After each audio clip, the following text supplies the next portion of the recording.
Atenção, vamos começar agora, a apresentação do pré-lançamento do meu livro Direito Partidário, Político e Eleitoral. Primeiro eu queria agradecer a todos que estão nos assistindo, nesse pódio social, que já é a 18ª edição, e nós estamos a cada sábado trazendo assuntos de relevância social, e hoje é o dia da apresentação do livro. Então eu queria começar falando um pouco do autor, na verdade sou eu, então falar um pouco da minha trajetória até aqui, e por que eu escrevi esse livro, e por que esse livro é importante, e quem são os leitores interessados nesse livro de direito partidário, político e eleitoral. Bom, a minha trajetória acadêmica, eu sou formado em Ciências Sociais pela Universidade do Estado do Rio de Janeiro, fiz o bacharelado lá, depois fiz licenciatura plena também na UERJ, e sou bacharel em Direito pela Universidade Federal Fluminense.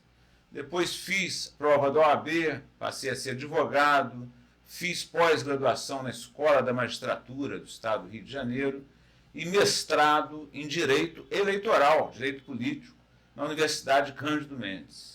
E passei a dar aula na Escola da Magistratura de Direito Eleitoral, fui advogado eleitoralista desde 2012 até os dias atuais e ajudei muitos candidatos em ações judiciais eleitorais, enfim, e participei, inclusive, de eleições ativamente no sentido jurídico, em defesas de ações eleitorais, representações eleitorais, mostrando como que deveria ser a propaganda eleitoral, propaganda política, enfim, tendo toda uma atuação prática na área política, eleitoral e partidária. E aí o que acontece? Essa experiência acabou me revelando que o Brasil ele é uma democracia em construção. Eu entendi que o povo brasileiro ele tinha que saber o que é democracia. Então, passando aí essa questão, eu me apresentei, queria agradecer também ao doutor Arthur Leão e à doutora Isabelle Tavares, que foram os advogados que escreveram o prefácio do meu livro, agradecer também à Fundação Essa de Queiroz, em Portugal, que vai ser o local do primeiro lançamento físico do livro, vai ser na Fundação Essa de Queiroz, e também aproveitar para falar com vocês que o livro já encontra-se à venda, na pré-venda com preço promocional. O livro ele custa R$ 140 e está com 20% de desconto. Quem comprar até antes do lançamento paga só R$ 112. E se for em euro, o valor do livro é 25 euros, e até o lançamento está com 20%, saindo por 20 euros.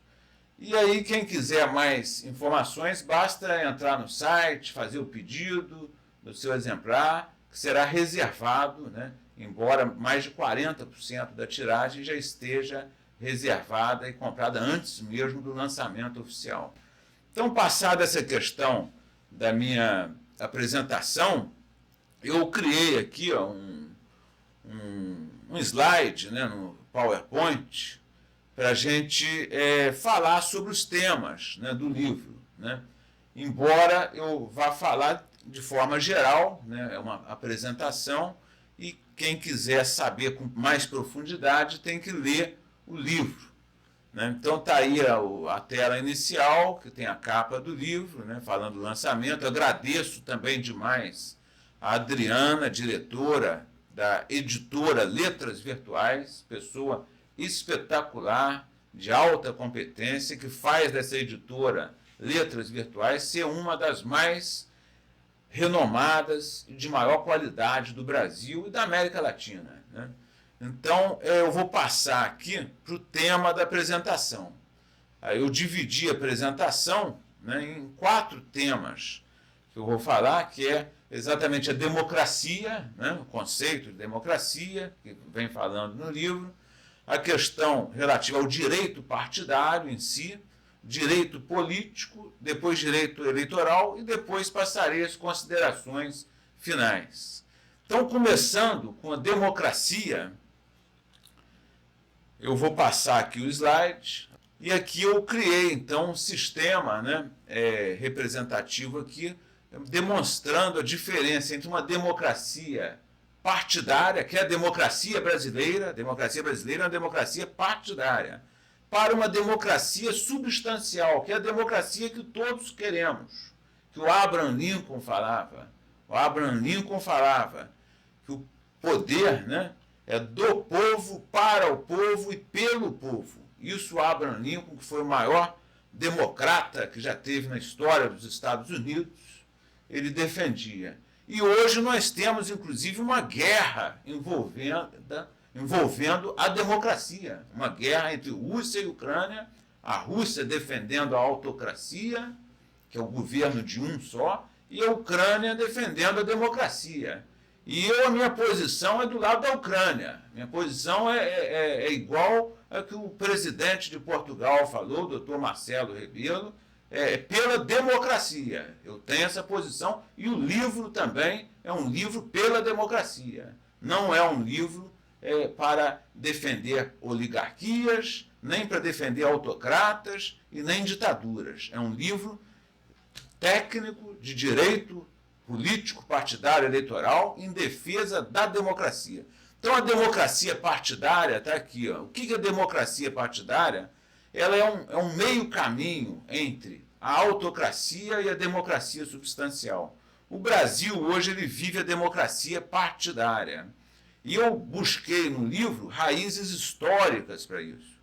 Então, desde o Império, desde o primeiro partido a ser inaugurado no Brasil, até os dias atuais, passando ao longo da história como que era o sistema político-eleitoral brasileiro, desde a autocracia do Império, que já existia partidos, e foram inclusive alguns partidos que conseguiram, com o movimento republicano, acabar com a autocracia e começar a desenhar uma democracia aqui no Brasil. Depois tivemos duas ditaduras no Brasil, que foi o Estado Novo do Getúlio Vargas, em que ele suprimiu a existência dos partidos políticos, e o Getúlio Vargas, embora tenha feito um governo que valorizou os trabalhadores, até por influência internacional, tá, mais do que por vontade própria, ele, no final do governo, porque ele era simpático ao Hitler, ao Mussolini, tá, durante a Segunda Guerra Mundial. E aí, quando o Brasil começou a perceber que os aliados, defensores da democracia, estavam vencendo a guerra, ele começou a aproximar dos aliados. E aí, no final da guerra, né, os aliados ganharam, a democracia venceu, a Carta da ONU foi instituída, a Organização das Nações Unidas foi criada, e aí o Vargas criou um decreto, que é a Lei Agamenon, que o pessoal chama, né, que foi um decreto, isso vem falando tudo no livro, está explicadinho, tal, com profundidade, com base bibliográfica, com tudo quanto é referencial acadêmico. E aí o que ocorreu? Ele vinculou a candidatura à filiação partidária. Então, essa vinculação de candidatura à filiação partidária é uma situação exclusiva do Brasil. Não é uma situação da democracia de forma geral. Só para se ter uma ideia, nos últimos anos, na última eleição americana, teve mais de 1.500 candidatos a presidente da República dos Estados Unidos. Mas isso a imprensa não fala, mas a gente fala. No Pódio Social a gente fala a realidade do mundo como ela é. A gente não esconde da população a verdade. E esse programa é baseado na verdade. Então, aqui eu fiz um sistema, democracia partidária, que é que vivemos hoje no Brasil. Ela gera uma concentração de poder político, exclusão política, econômica e social. Por quê que ela concentra poder político? Ela concentra o poder na mão dos oligarcas partidários. São praticamente os donos dos partidos políticos.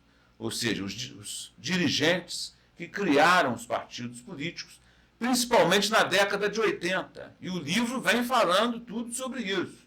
Como foram criados todos os partidos aqui no Brasil. Não tem um partido que não está sendo falado no livro como foi criado. E na década de 70, né, em plena ditadura militar, também teve uma pressão internacional para acabar com a ditadura no Brasil.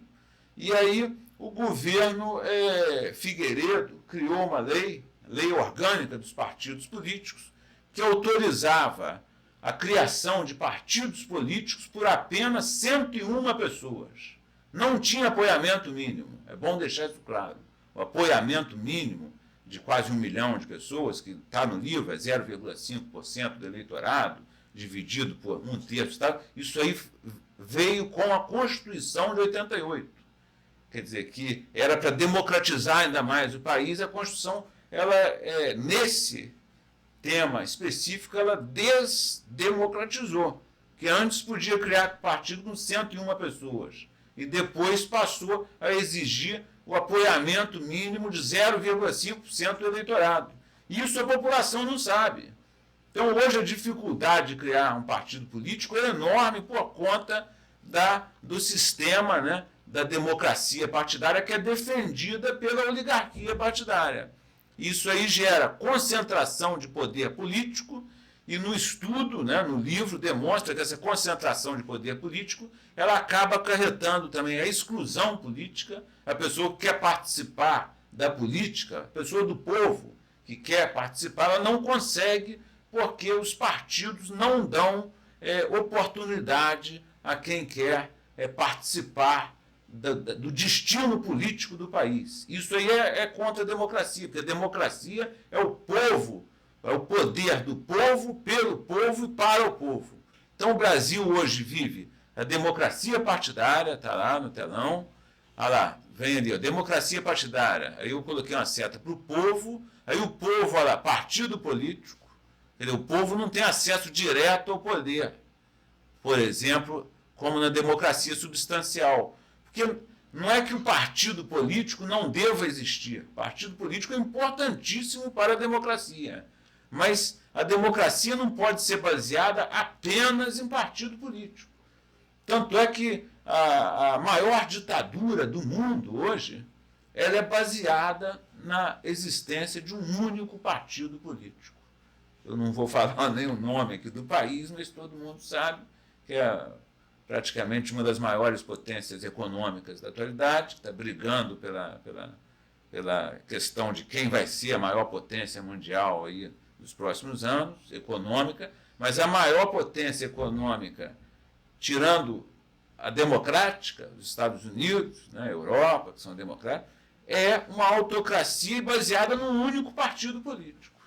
Então, o partido político por si só, ele não garante a democracia. O certo é o sistema misto, o sistema que a maioria das democracias utiliza, que é exatamente o que? A combinação da candidatura avulsa com a candidatura partidária. Porque o partido político, na verdade, é um grupo de pessoas que tem uma finalidade política, tem um programa político, que quer participar da política, mas tem pessoas que não se enquadram, não se encaixam no perfil de nenhum partido político existente hoje. Então ela poderia participar de forma avulsa, uma candidatura avulsa. Isso é permitido nas democracias. Por exemplo, o presidente de Portugal, atual, foi eleito por candidatura avulsa e não candidatura partidária. Então, eu não defendo a inexistência de partido político. Deixo bem claro isso. Eu acho importante, na minha visão, o Brasil tem poucos partidos políticos, ao contrário do que a grande imprensa fala e do que a oligarquia partidária defensora da não criação de partidos também costuma defender. Só para ter uma ideia, os Estados Unidos tem 488 partidos políticos. A Argentina, nossa vizinha aqui, democrática também, tem 723 partidos políticos. E o Brasil, que é um país maior, muito maior do que a Argentina, em população, em tamanho, tem 35 partidos políticos. Então, eu não acho que tenha muito, eu acho que tenha poucos.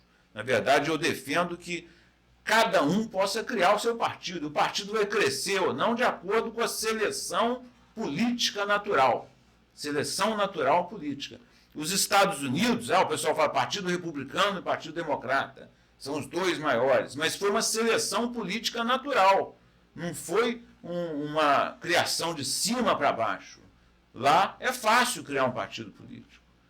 Aí, se o partido vai crescer ou não, depende do que acontecer, se fizer um bom governo, os candidatos e tal, isso aí vai... E, ao mesmo tempo, isso não impede a candidatura avulsa. O tema, então, aqui eu coloquei, já democracia substancial, setinha para o povo, aí o povo, ou por candidatura avulsa ou partidária, chegaria ao poder e participaria do poder. Aí seria a democracia substancial, a democratização de poder político. A democracia substancial ela gera democratização de poder político, a inclusão política, econômica e social. Porque o pessoal fala só de inclusão e exclusão social na mídia, mas na verdade existe também a inclusão e a exclusão política, e a inclusão e exclusão econômica. E a inclusão política é a mais importante, porque ela gera um efeito nas outras duas, tanto na econômica quanto na social. Princípios do regime democrático, né? Democracia. A democracia ela é um valor, tá? É um direito fundamental. No livro também eu falo sobre a questão do direito ao desenvolvimento. O direito ao desenvolvimento é um direito fundamental, novo, historicamente falando. E o direito ao desenvolvimento, na verdade, é um direito que defende o quê? A efetividade dos direitos fundamentais. E a democracia é um dos direitos fundamentais. Aí fala, no Brasil, no caso, a democracia partidária, que eu falei, o Estado Democrático de Direito, no artigo 1º da Constituição, a soberania popular, também é importantíssima na democracia, ela é exercida através do plebiscito, do referendo, da iniciativa popular, aqui de leis, do sufrágio universal, da iniciativa popular, né, que eu falei, no sentido de ação popular, que a pessoa tem pode ajuizar ação popular para defender o interesse público, e da candidatura avulsa. O Brasil pode ter candidatura avulsa ou não? Isso é um tema que a gente vai falar posteriormente. O Supremo Tribunal Federal está para decidir essa questão em repercussão geral, e já fica aqui a minha opinião como jurista e doutrinador de direito, que eu sou plenamente favorável à candidatura avulsa, porque ela é mais coerente com o sistema democrático mundial hoje, o sistema democrático europeu, Estados Unidos, aqui da própria América Latina, porque ela permite maior participação do povo no destino do Brasil, do país, do Brasil. E aqui vem outros princípios, federativo, sufrágio universal, moralidade, probidade. Probidade é honestidade, anualidade. Esse princípio da anualidade agora só se refere à lei, tá? Não mais à filiação nem a domicílio eleitoral. Isso aí cai em concurso público também, tá, pessoal? Então, por exemplo, agora a pessoa, para ser candidata no Brasil, ela tem que ser filiada 6 meses antes da eleição e domiciliada eleitoralmente também 6 meses antes da eleição no domicílio eleitoral. Isso aí cai em tudo quanto é prova de direito partidário, eleitoral, em concurso público. Vai ter até um concurso TRE aí, que estão anunciando. Eu aproveito para dar essa dica. Né? Como professor, a gente sempre quer o bem dos nossos alunos também, né? Igualdade e isonomia eleitoral também é um princípio, né, do regime democrático, né? Ou seja, igualdade de todos. Não pode ter um grupinho que mande no poder político brasileiro. Isso aí não é igualdade, isso é desigualdade. Igualdade seria todos poderem participar e construir o país de acordo com a vontade da nação brasileira, dos povos que compõem a nação brasileira, dos povos indígenas, originários, dos descendentes dos escravos, dos imigrantes, ou seja, de todas as pessoas, todas as nações que compõem a nossa sociedade brasileira, que é a sociedade que possui a maior heterogeneidade cultural do planeta. Então, já é tempo de nós buscarmos uma democracia substancial no Brasil. E aqui, sobre o regime democrático, falando sobre direitos políticos, tem o ativo e o passivo. O direito político ativo é o direito de votar, ou seja, que a pessoa pode votar. E o direito político passivo é o direito de ser votado. Isso aí é importantíssimo, ninguém fala. Esse direito eles escondem, a oligarquia partidária esconde do povo brasileiro, eu não sei porquê, né? Quer dizer, eu sei porquê, né? Estou aqui brincando, né? Mas é uma coisa muito séria. O direito político passivo é o direito político de ser votado. Agradeço a presença aqui no estúdio de um dos que fizeram o prefácio do livro, nosso querido amigo Dr. Arthur Leão. E aqui tem os direitos políticos da privação, né? Por exemplo, tem perda de direito político, tem impedimento, tem suspensão. Eu vou passar para outros temas, que é o direito partidário. Agora é o segundo tema que ia falar. Então tem aqui o direito partidário constitucional. Existem princípios aplicáveis aos partidos políticos e aos mandatos. O principal é o da fidelidade partidária e também a vedação do partido político de ter cunho autocrata, ser contra a democracia, de ter movimentos paramilitares em partidos políticos. Isso aí é proibido pela Constituição Federal do Brasil. E também a garantia da autonomia partidária e da fidelidade partidária.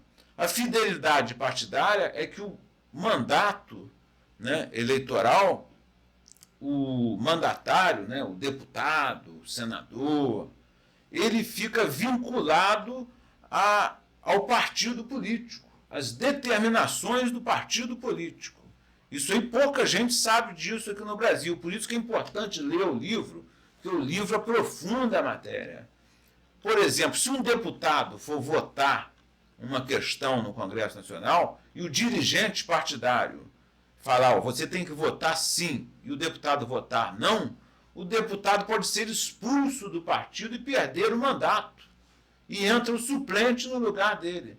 Então, quem define, na verdade, o que vai ser votado lá é quem está fora do Congresso Nacional. É o dirigente partidário. Sem ninguém fala isso.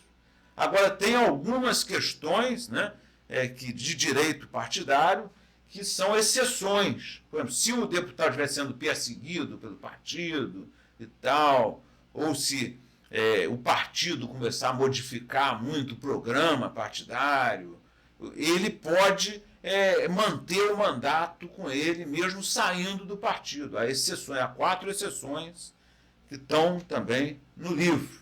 Tá? Então, quem quiser, isso é assunto de extrema importância para todo político.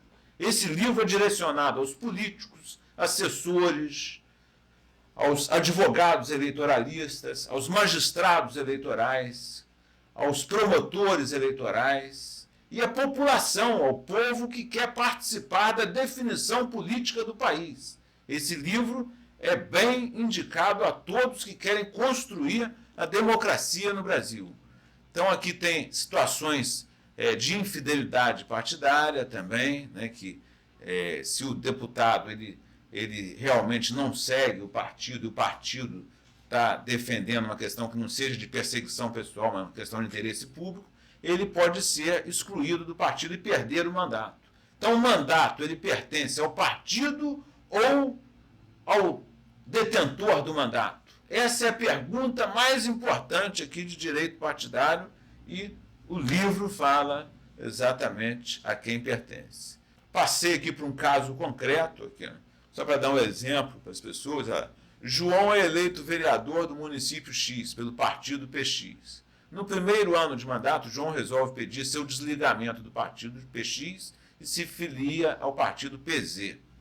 O partido PX ajuiza a ação em face de João e de PZ e pretende a decretação da perda do mandato eletivo do réu sob o fundamento de que o mandato pertence ao partido e não ao candidato eleito. Em contestação, João alega que a norma constitucional da fidelidade partidária não o proíbe de trocar de partido e que ele se desvinculou do partido do qual foi eleito para se vincular a um novo partido político. Saneado o feito, decida a questão fundamentadamente. Isso é uma questão de toda hora na Justiça Eleitoral para decidir, né, se o mandato aqui, nesse caso o João, ele saiu do partido e ingressou num novo partido político. O partido antigo de João tem direito ao mandato ou não? Isso acontece em tudo quanto é Câmara de Vereadores, Assembleias Legislativas, no próprio Congresso Nacional, e o mandatário fica na dúvida, a assessoria também, não sabe o que fazer, e aí vai falar isso. Qual é a defesa? O mandato pertence ao partido, tá? Isso está no livro, mas tem 4 exceções. Essas exceções estão no livro. Esse aqui é um caso de uma das exceções que eu estou colocando aqui, mas tem 3 outras, né, que faz com que o mandato persista com o candidato eleito e não com o partido. João tem razão, porque uma das exceções é quando é criado um novo partido político e a pessoa tem a opção de sair do partido antigo e entrar no novo partido político. Isso aí não faz ela perder o mandato, isso aí não caracteriza infidelidade partidária. É uma das 4 exceções. As outras estão no livro, é só vocês adquirirem pelo preço promocional, né, nessa fase de pré-lançamento. Aqui eu coloquei a solução, né, porque isso é uma questão que podia cair, por exemplo, num concurso para a magistratura, para o Ministério Público. O partido, a solução que eu sugeri para a questão, como professor de direito eleitoral, o partido PX, juíza perda de mandato eletivo face de João e PZ. A defesa alega no mérito que a desfiliação de João do partido PX ocorre porque ele opta por se filiar a um novo partido PZ recentemente criado. A criação de um novo partido é justa causa, é uma justa causa para a desfiliação partidária, sem que esta configure ato de infidelidade partidária. Considera-se justa causa. Aqui estão as 4 questões, vou passar rápido aqui. Está no livro, incorporação, ou fusão e criação de partido. Ademais de tratar de cargo majoritário, esse não pertence ao partido, mas ao mandatário eleito. Aí tem também a questão do cargo majoritário, né? Ao contrário, o cargo legislativo pertence ao partido e não ao candidato eleito. Do exposto deve ser julgado improcedente a pretensão do autor. Do autor, na verdade, é o partido PX, ou seja, o mandato continua com João, porque primeiro, ele é parlamentar, então aplica fidelidade partidária. Se ele fosse detentor de cargo majoritário, presidente da República, governador, prefeito, não tem esse sistema de fidelidade partidária. Aí o mandato pertence ao mandatário. Isso está tudo explicadinho no livro. Quem quiser, compre o livro, vai ter lá bastante questões. O caso concreto 2 é o que está para o Supremo julgar. E a resposta está no livro também. O pré-candidato X requer o registro de sua candidatura avulsa no prazo legal ao cargo de prefeito. O ano que vem tem eleições, né, para prefeito, eleições municipais, 2024. Contudo, o partido PZ ajuiza ação de impugnação sob a alegação de que o requerente não é filiado a partido político.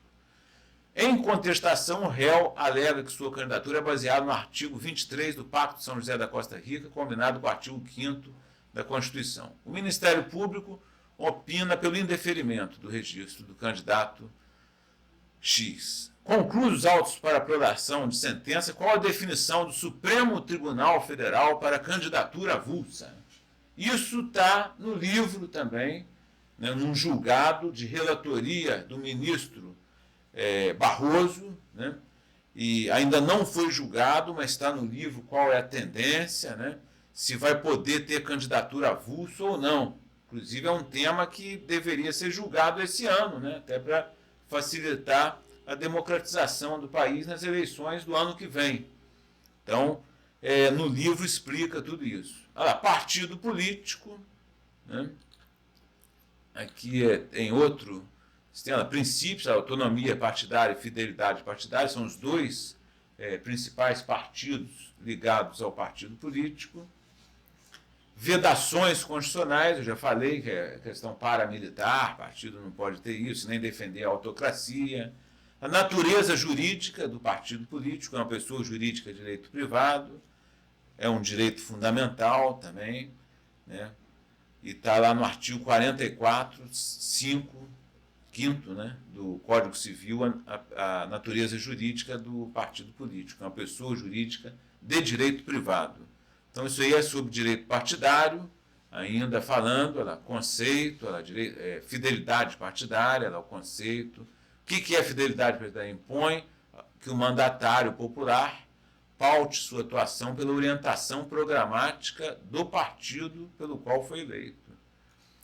E aqui tem as exceções da justa causa, que o candidato pode se desvincular do partido sem perder o mandato, o candidato proporcional, estou falando isso para deputados, vereadores, assessores, advogados eleitoralistas, isso está tudo no livro. Direito político, agora é outro tema também que eu vou falar rapidamente, dar uma geral, porque a profundidade do tema está tratado no livro. Então, olha lá, ó, soberania popular. Aí aqui vem a questão do voto obrigatório, né, que é uma situação estranha. Tá? O voto obrigatório não é uma cláusula pétrea, isso aí cai em tudo quanto é concurso público também, tá? De direito constitucional, em direito partidário, direito eleitoral.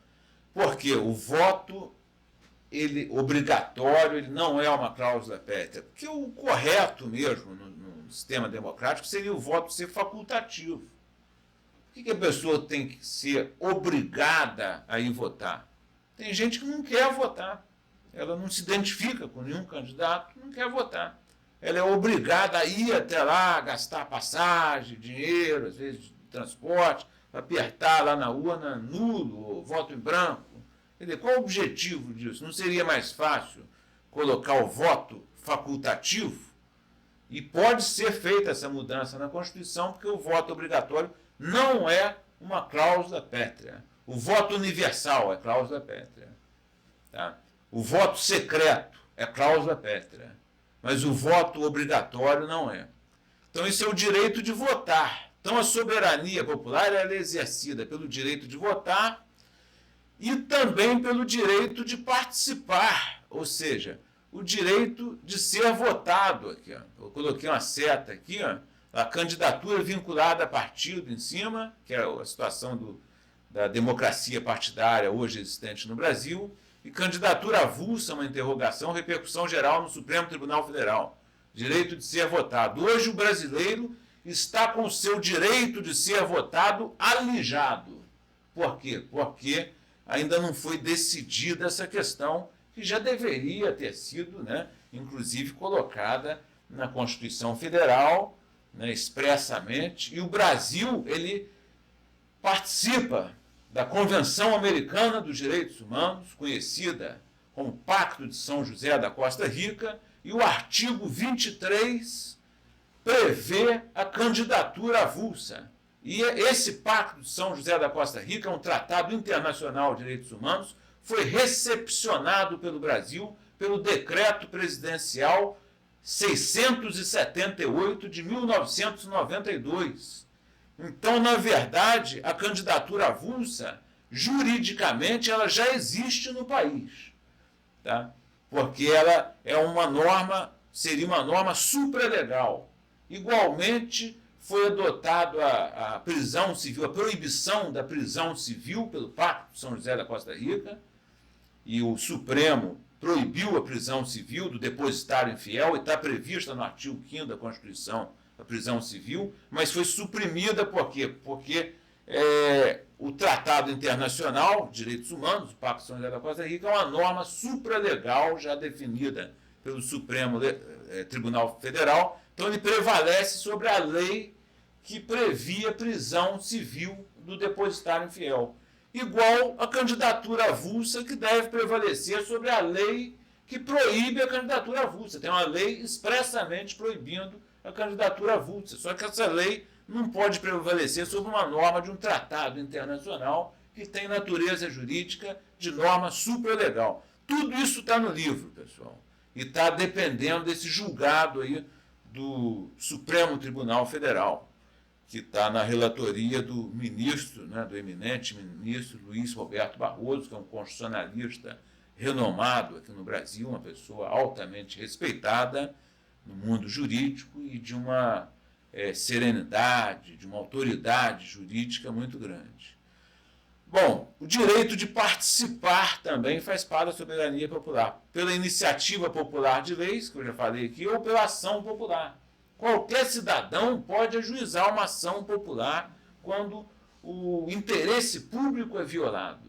Isso está na Constituição. Direito eleitoral, que é a penúltima questão que eu vou falar aqui, tá?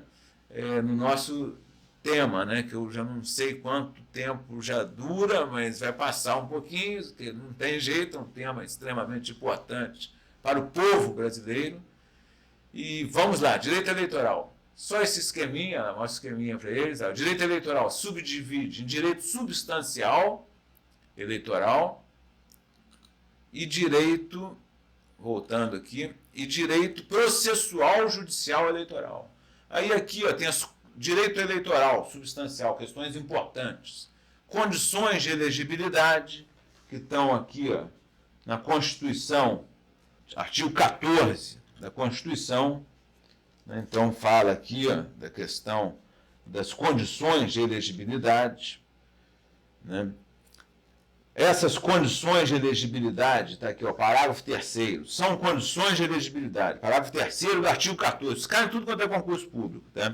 Nacionalidade brasileira, o pleno exercício dos direitos políticos, ou seja, está a quitação eleitoral na justiça eleitoral, o domicílio eleitoral na circunscrição que ele é candidato, quer dizer, se a pessoa vai ser candidata a vereadora do município de Rio Bonito, aqui do Rio de Janeiro, ela tem que estar inscrita em Rio Bonito. Ela tem que estar inscrita em Rio Bonito. Lá o título eleitoral dela. É isso que fala aqui como condição de elegibilidade do domicílio eleitoral, que agora pode ser modificado por 6 meses antes da eleição. Até 6 meses. Depois de 6 meses, aí ela não pode mais modificar. E tem outras questões aqui. A filiação partidária.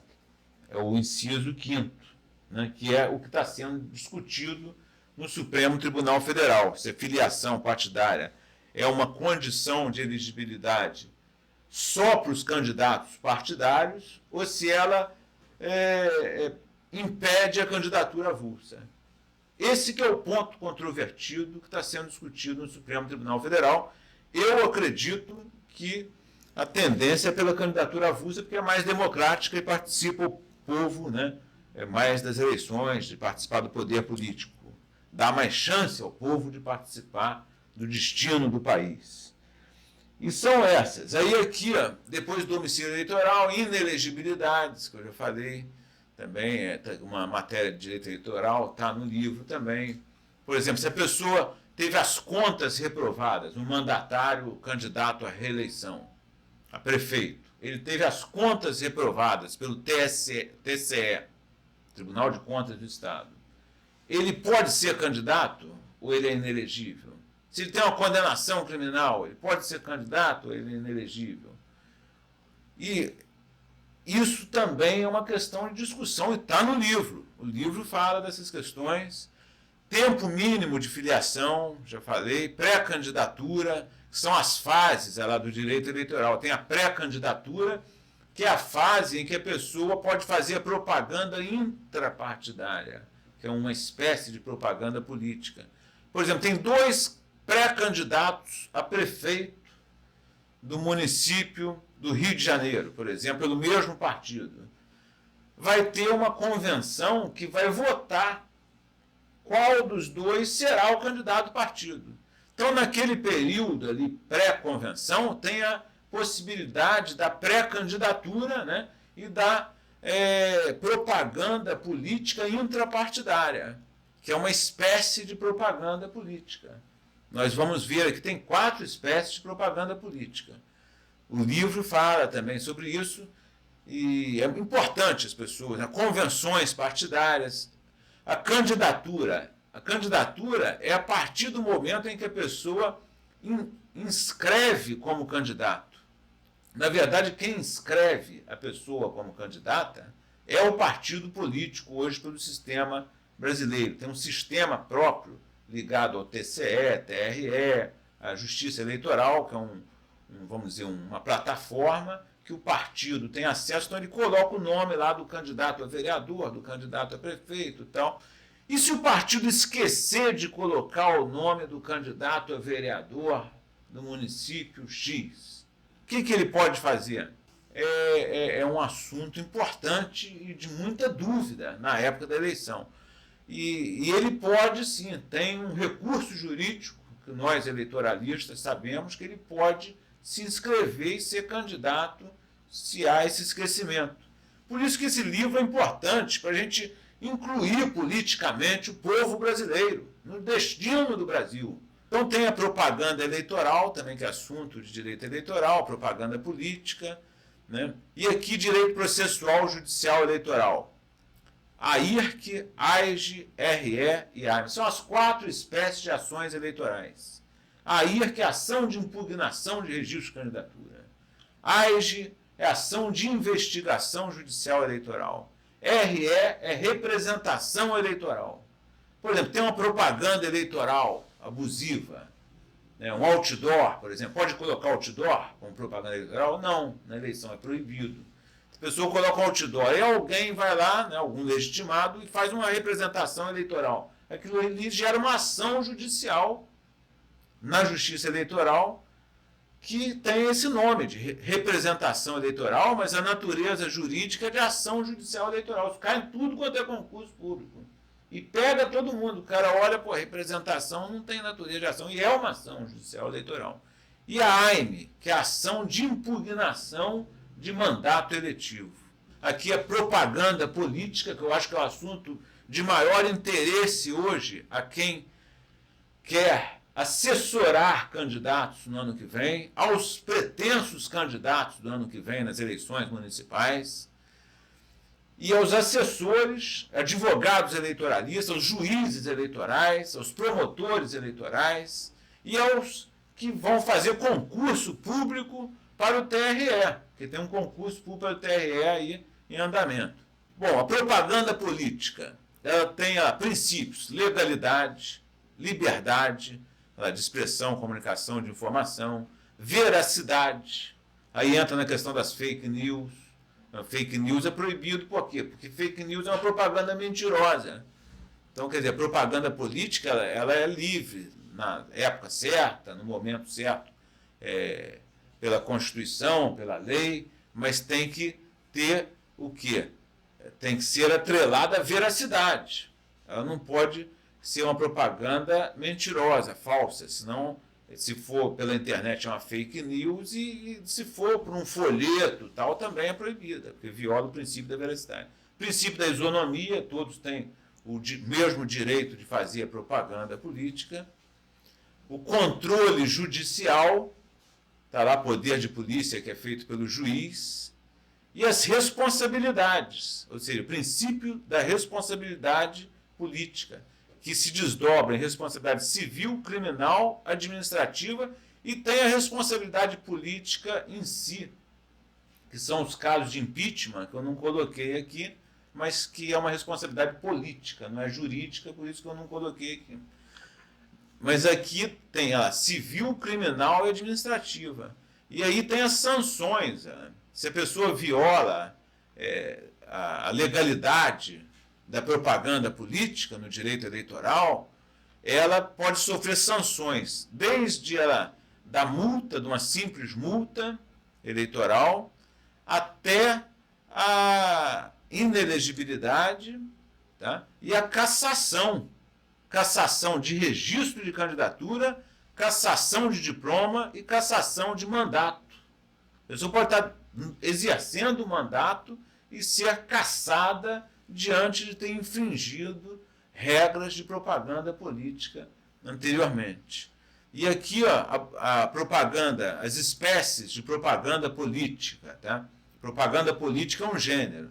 Tem a propaganda institucional, propaganda partidária, que é aquela que os partidos fazem todo ano, o partido tem programa tal, às vezes aparece na televisão, no rádio, e tem a propaganda intrapartidária, que é aquela do pré-candidato, na disputa nas convenções, e tem a propaganda eleitoral, que é a propaganda feita durante o período eleitoral, quando a pessoa já é candidata. Então essas propagandas todas podem ser abusivas, e se forem abusivas, de direito, né, em razão do poder econômico, em razão do poder político, isso aí gera sanções, cassação, multa, inelegibilidade, dependendo da gravidade do abuso. E a propaganda eleitoral pode ser lícita e ilícita. Então isso aqui é assunto importantíssimo para os pretensos candidatos, para os políticos, para os candidatos à reeleição, para os assessores, para o povo brasileiro que quer participar da eleição e que deve fiscalizar também a eleição, né, para que o Brasil cada vez se torne um país mais democrático. Democracia traz desenvolvimento. Então, o livro ele trata de todos esses assuntos. Esse eu acho que é o último, né, viu? É o último slide. Então, eu vou voltar aqui, ó, para o início.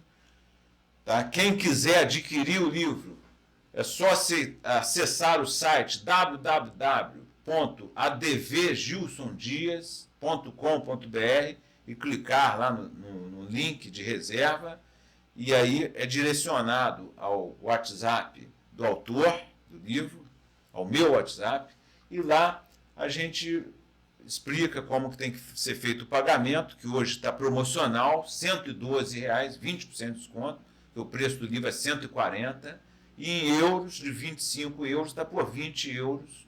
Primeiro lançamento já marcado no dia 8 de julho, que é o lançamento inaugural na Fundação Essa de Queiroz, em Portugal, às 15 horas.